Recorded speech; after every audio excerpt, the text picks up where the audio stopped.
आज हम पढ़ेंगे rules of debit and credit. जैसे कि दो साइड्स होती हैं लेफ्ट एंड राइट, वैसे ही हमारे अकाउंट्स में दो साइड्स होती हैं debit and credit.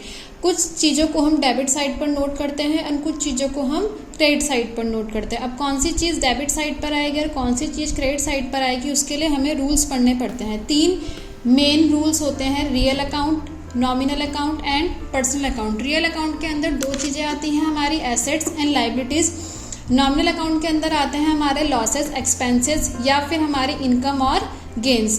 Third, personal account में किसी भी पर्सन का नाम या फिर किसी भी कंपनी का नाम।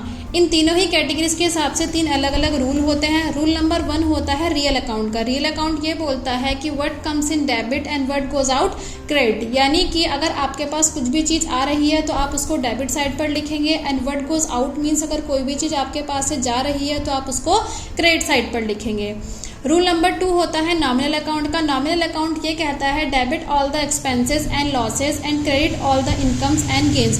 कोई भी एक्सपेंस हो रहा हो या फिर कोई भी लॉस हो तो उसको हम डेबिट साइड पर लिखेंगे, या फिर कोई भी इनकम है या फिर कोई भी किसी प्रकार का गेन हुआ है तो उसको हम लिखते हैं क्रेडिट साइड पर।